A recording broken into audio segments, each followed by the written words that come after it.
Nah, sekarang kita bakal ngerekap hasil-hasil pertandingan dari Liga 1 yang sudah selesai. Ini rekap pekan ke-7 sama pekan ke-8 karena mainnya 1 minggu kan. Di Senin, Selasa, Rabu, selanjutnya Jumat, Sabtu, Minggu, Senin, Selasa kemarin terakhir kan. Makanya kalau dilihat ini ada beberapa hasil yang sudah kayaknya bisa kita prediksi. Kayak Arema yang pada akhirnya belum juga meraih kemenangan. 8 kali main ya? 8 pertandingan belum pernah, dia hanya 2 kali draw. Poinnya 2 dia Poinnya 2, dia 2 kali draw, 6 kali dia kalah dan 3 pertandingan dia tidak mencetak gol. Iya. Makanya pelatihnya kan Joko Susilo diistirahatkan. Sebenarnya pergantian ya kayaknya ya Arema ini nggak tahu ya, setelah kejadian Kanjuruhan kemarin mereka belum ketemu sama top performnya. Kalau menurutku sih, Kok seneng Oki? aku seneng. Menurutku nggak usah ikut kompetisi aja. Iya, biarkan aja. Nanti mulai dari mana? Ya udah, kita salah, kita nggak usah ikut kompetisi. Kayak begitu aja menurutku. Tapi nggak tahu nih pandangan Om Yuke sama Bang Eko lihat performa Arema ini. Gue menyambung tadi apa yang dikatakan Oki. Sebetulnya Arema rohnya udah nggak di sini. Iya. Jadi mereka udah kena secara psikis ya. Iya. Ya. Nggak diterima di mana-mana, akhirnya jadi nomaden. Itu kan ikut mempengaruhi mentalitas para pemainnya juga. Soalnya kelihatan sekali di lapangan gregetnya nggak ada. Iya. Memang kayak misalnya strikernya sekarang top scorer tuh si Almeida ya. Ya tapi itu bukan jadi ukuran bahwa sebenarnya Arema dalam kondisi baik-baik aja. Faktanya yang lainnya tuh nggak support juga. Dan tim ini seperti bukan Arema gue lihat.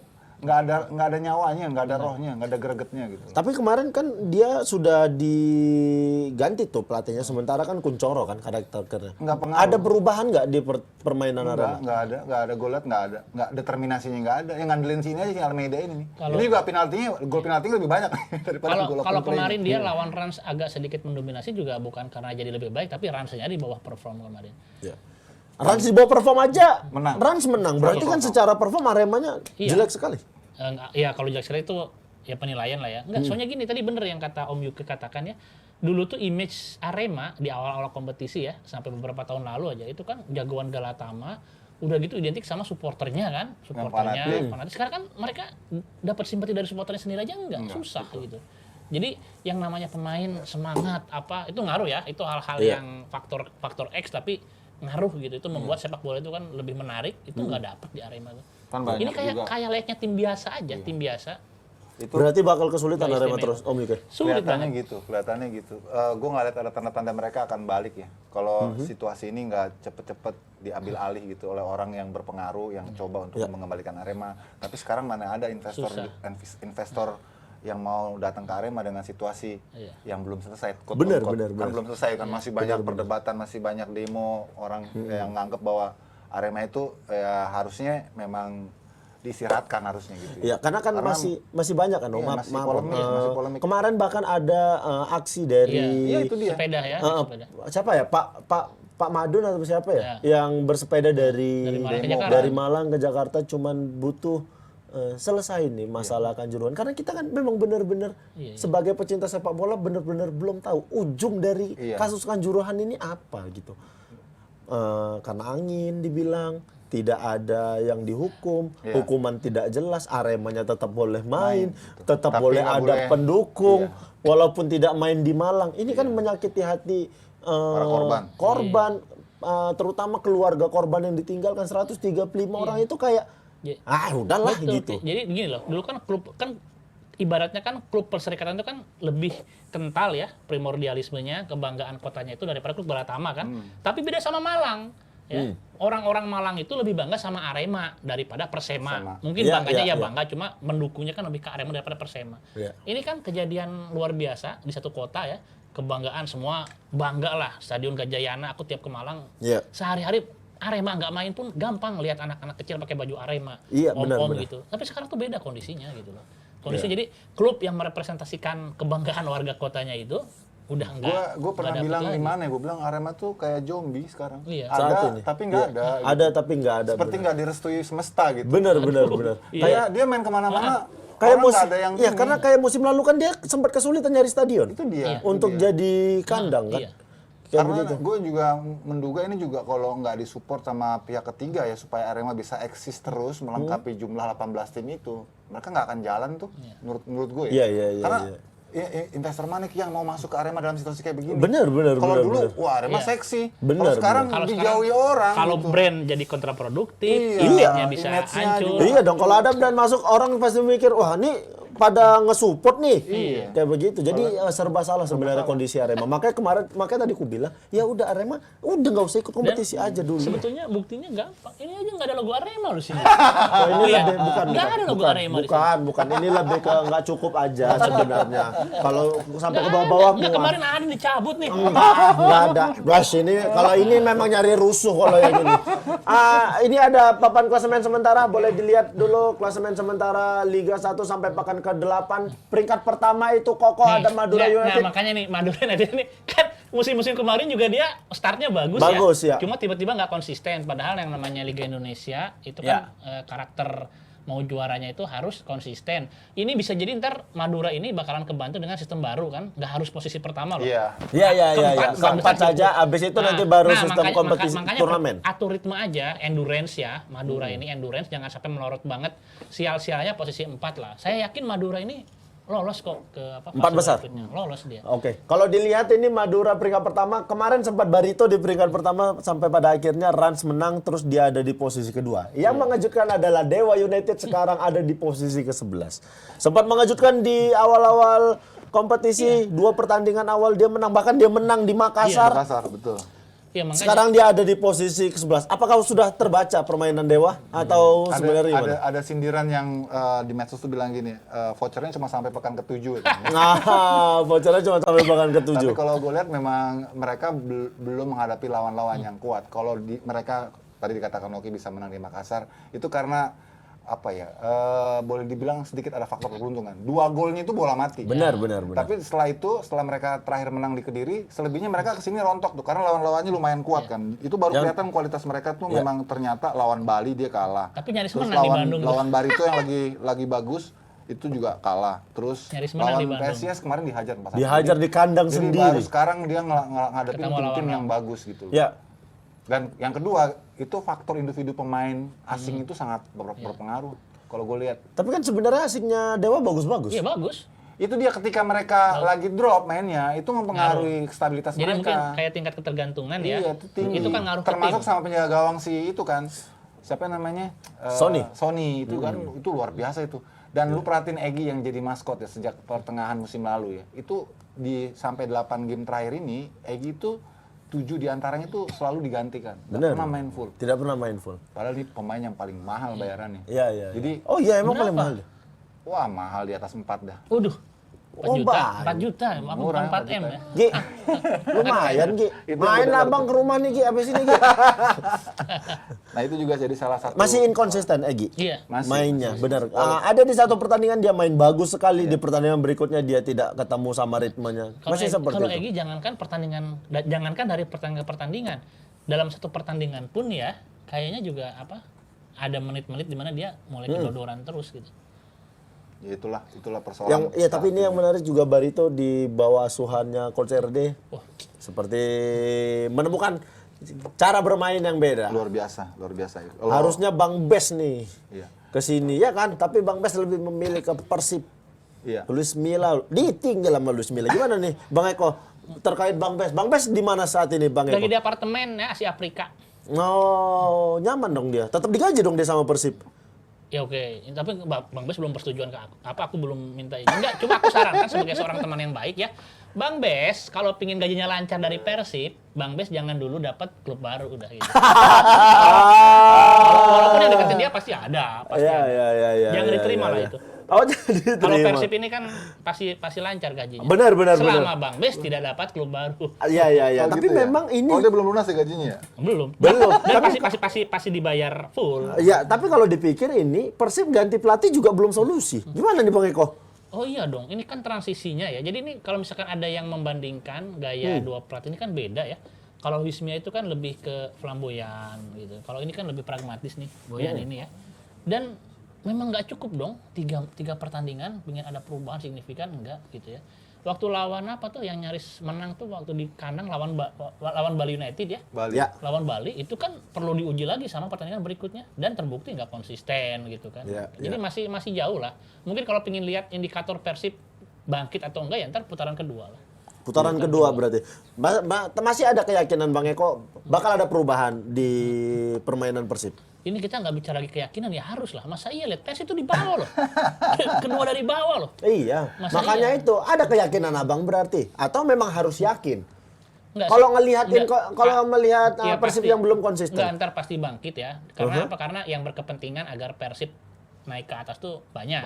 Sponsor, terus para tokoh-tokoh figur ya. Maaf nih, bukannya mau membawa ke politik ya, tapi tahun depan 2024 dan kalau misalkan Persib sampai misalkan ya nggak ada di kasta teratas, itu udah lampu merah buat beberapa orang. Tapi ya terlepas dari itu ya ekspektasi Mang Eko kalau Persib bisa bangkit, cuman kalau tren mereka sampai sekarang masih kayak gini berat menurut gue sih berat. Karena mereka nih remuknya seperti sama di awal musim lalu itu di periode pertama putaran. Jadi susah ngegas jadi, ya. Jadi susah lagi nanjaknya gitu loh. Iya. Nah itu yang gua khawatir. Apalagi ini pergantian pelatih ini benar-benar di luar dari perkiraan banyak orang gitu loh. Padahal kan ekspektasinya Luis Milla nih bisa memperbaiki kinerjanya di putaran kedua musim lalu dengan dia gas cepat gitu ya di awal musim. Faktanya malah baru 3 kali pertandingan belum pernah menang, dia udah mundur dan terjadi transisi di sana.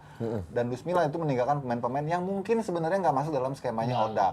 Iya. Iya kan? Jadi Hodak pun juga sekarang boleh dibilang praktis hanya bisa memanfaatkan squad yang pilihannya Milla, termasuk kayak siapa namanya Putu Gede, ya kan? Terus sebelumnya ada Hanusa, Rezaldi itu kan bukan pilihan-pilihan dia gitu ya. Dan itu yang mau nggak mau harus diadaptasi oleh Hodak. Tapi secara permainan aman nggak Hodak sampai saat ini? Belum enak sih lihatnya sih. Ini sama ini makanya kok pertahanan Persib tuh sorry to say gitu loh ya, busuk gitu Iya, bilang. betul. Jadi Karena itu pemain-pemain yang udah berumur, terus dan sering sekali bikin blunder. Iya. Jadi nggak ada yang kalau kita lihat posturnya kan tinggi-tinggi ya, tapi semua kalah di bola crossing coba. Ya, waktu lawan Dewa dan ngelawan pemain-pemain yang mengandalkan eksplosivitas, kemudian serangan yang balik bisa masuk ke dalam kotak gitu ya, itu mereka repot. Ini yang paling parah ya, yang paling parah itu waktu lawan Dewa United tuh, waktu Persib nyaris kalah ya, itu kan parah banget. Jadi postur tinggi, terus pada lambat kelihatan, crossing Dewa itu masuk semua itu. Iya. Jadi PR-nya itu memang di belakang. Lu lihat aja berapa jumlah kebobolan Persib. Iya. Jadi transisi waktu pelatih Rene Albert sama Luis Milla, terus Luis Milla sekarang sama Boyan beda. 14 gol kebobolannya. Iya, kebobolan 14 gol. Berarti kan ada PR besar untuk pertahanannya Persib. Besar banget. Maka perlu dikupas ya belakangnya. Iya, sebenarnya kalau di tengah dan depan kan secara di atas kertas ya, itu kan materinya bagus-bagus. Iya. Tengah ada si Maklok, ada Beckham ya, terus ada filosofi bahwa sepak bola itu di belakang dulu mendingan enggak kemasukan. Makanya. Terus di depan udah ada Ciro, ada itu kan udah oke ya. Itu belakangnya. Makanya ada perubahan pelatih tuh beda loh. Waktu Luis Milla ngambil bekasnya Albert ya, Rene Albert sama Boyan ngambil bekasnya Milla. Kalau waktu Luis Milla itu ngambil, tapi dia kan meraciknya enak ya. Pemain memang seadanya, pilihan Rene semua. Tapi kan grade udah enak-enak tuh. Ada Rahmat Irianto, udah Kambuaya gitu. Jadi enak loh. Maksudnya bukannya menggampangkan tugas dia, tapi kayaknya kita yang bukan pelatih pun udah kebaca ya. Di sini. Iya. Tapi Boyan dengan gayanya waktu di Malaysia, yang mainnya pragmatis kesini susah. Kemarin dia nyoba ngoptimalin Rodrigo ya, itu tetap berantakan. New Kuipers juga berantakan, susah. Akhirnya kemarin sempat itu cadangannya Victor Igboni. Victor tuh udah berapa umur? Sempat kemarin tuh dia masang 3 deketan ya, tetap gampang terus diterobos. cadangannya Jupe umurnya berapa? Iya. Jadi emang berarti tuh memang masalahnya ada di lini pertahanannya Persib juga. Udah Karena memang sebenarnya nyerangnya lumayan. Kalau tengah sama depan oke lah. Iya, tengah ke depannya lumayan oke. Berarti pertahanan Persib yang kurang harus segar. Iya, kurang segar. Nah, ini kebalikan dari Persib. Persebaya ganti pelatih malah gacor lagi nih Persebaya. 2 pertandingan dia dapat kemenangan. Cuma tetap ya gacornya Persebaya itu masih belum seenak waktu Aji Santoso di eranya Rahmat Irianto, Marukawa sama siapa? Marcelino. Kambuaya. Iya, Kambuaya itu masih belum. Maksud dalam artian gacor ya, tapi kan dilihat juga lawannya siapa. Jadi masih belum stabil. memang Nah ini kan lawan selanjutnya dia PSM.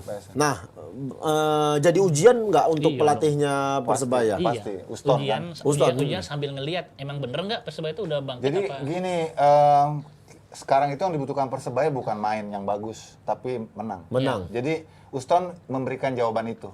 Walaupun mainnya menurut gua Biasa. belum stabil. Masih mengandalkan pemain-pemain tertentu seperti Bruno Moreira, kemudian siapa namanya itu yang Jepang itu? Siapa Brar? Lupa gua jadi itu. Siapa? Yang Jepangnya Persebaya? Nah, ini yang kemarin bikin gol ini kan. Terus Tsubasa. Bukan. Wah itu bukan. Yamamoto. Terus ada sedikit perubahan di tengah ya. Andri sekarang di eranya Aji kurang dapat tempat, sekarang jadi pemain inti. Dia bikin terlibat dalam gol-gol kemenangan Persebaya di 2 laga terakhir. Itu kan juga ada perubahan di tangan Uston ya, ada sedikit perubahan. Tapi tetap mereka masih mengandalkan pemain-pemain tertentu. Nah, tadi berkaca apa yang dikatakan Oki, ujian berikutnya lawan PSM. Nah, itu dia. Kemarin kan dia menangnya lawan Bayangkara sama lawan Persita. Lawan Persita juga tuh menangnya nggak terlalu meyakinkan menurut gue sih, karena Persitanya aja yang memang rentan mainnya. Benar. Lambung-lambung mulu waktu kemarin pas gue juga yang siaran kan. Nah, lawan PSM ini kan sekarang lagi butuh menang nih. Kemarin dia habis kalah sama Bali kan. Sama Bali. Ini bakal seru nih. Kita akan lihat sebenarnya sejauh apa kompetensinya Uston dan juga tim racikan barunya dia. Iya. Kemarin itu Persebaya melorot juga nggak lepas dari Zé Valente itu nggak main di 4 laga. Jadi lu bayangin Zé Valente itu rohnya loh. Terus Ali Slamet nggak ada. Ali Slamet tuh di saat yang bersamaan dia harus main di Piala Pangdam. Ya kan memperkuat PSTNI AD.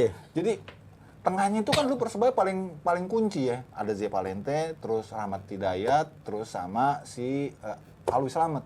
Kemarin tuh baru semua. Bayangin itu kan yang juga mempengaruhi startnya Persebaya nggak mulus gitu. Ya berarti lawan PSM ini jadi ujian untuk Uston Nawawi ya. Apakah Persebaya, kayaknya memang Persebaya tidak butuh main cantik, Persebaya butuh menang untuk menaikkan kepercayaan diri mereka sendiri. Nah, prediksi Bang Eko sama Om Yuke? Draw, skor 1-1? Enggak lah, draw, pokoknya draw. Mainnya di mana? Pokoknya draw. Mainnya di Persebaya. Mainnya di Makassar kalau nggak salah. Kelar di Makassar sih. Waduh. Enggak, kalau aku sih mikirnya Persebaya mulai stabil, jadi draw aja. Draw. Kalau gue lihat di mana mainnya? Main di Gelora Bung Tomo. Oh kan, draw udah. Draw. Bung Tomo tuh. Iya, di Bung Tomo. Iya. Tunggu ini Persebaya kan, ini PSM tuh kan, hijau merah. Wah, enggak, saya Nggak pas, kan? enggak, ini Persib biru. Tapi Enggak, saya ini lebih Asseco Solo dong kalau Wah, biru saya model kalau gitu PSMS Medan dong kalau kayak gitu. Om Yuke berapa? Iya, imbang lah ini. Imbang? Bro. Nah, sama itu tadi kalau diingat tadi belum sempat nanya. Persib bakal ketemu PSIS. Ini ujian juga. PSIS 2 pertandingan Mainnya di mana nih? menang. Ini mainnya di kandang Semarang. Di Semarang.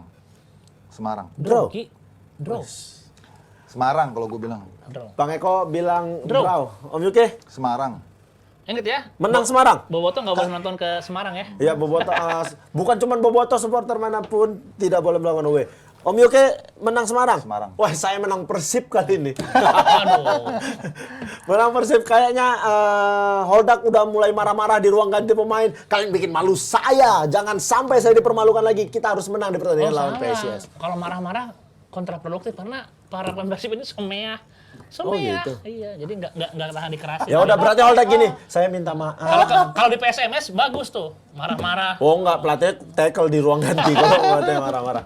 Mudah-mudahan Persib maupun Persebaya bisa segera menemukan konsisten di setiap pertandingannya. Iya, ketemu di performa terbaiknya. Dan Arema kalau bisa ya sudahlah. Kalah lagi nggak apa-apa. Dari saya itu. Sampai ketemu di Dari Oki selanjutnya. sama Ari Kriti nggak? Enggak. Ari Kriti.